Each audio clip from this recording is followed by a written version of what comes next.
Уважаеми съграждани, особено ми е приятно да съм благодаря и почетния портрет и знак на община Диман на господин Николай Стефанов Нешев като признание за дългогодишен принос в развитието на театралното читалищно дело в община Диман. Благодаря ви, господин Нешев.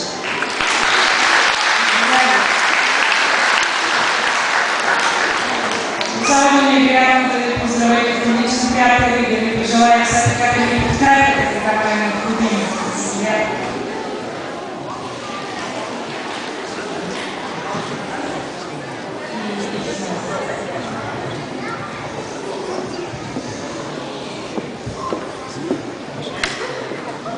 Надявам се да не чуем. Малко съм позабравил тези работи, но благодаря на госпожа Петкова, на общината, на ръководството на читалището, че в този чудесен празник съм отново на любимата ни сцена. Благодаря на всички, с които са работили през годините, защото без всички тях нямаше да имаме успехи. Благодаря на публиката, която ме познава. Благодаря и на младите, които не ме познават. Защото виждам какви таланти растат и ще продължат нашия път.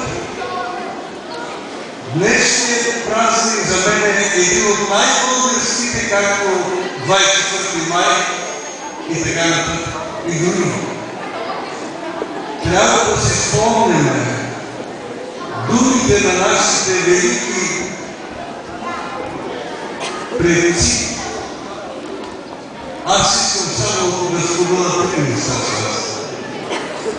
В пиесата на Лозар Стрелков среща един от героите казва: изневерява този, който чака награда за верността си. 60 години не съм чакал награда и затова не съм изневерил на театъра. Извинете, излъгах ви.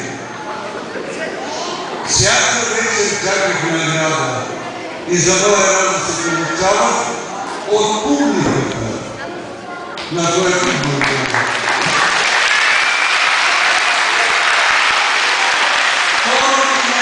Което искам да ви кажа.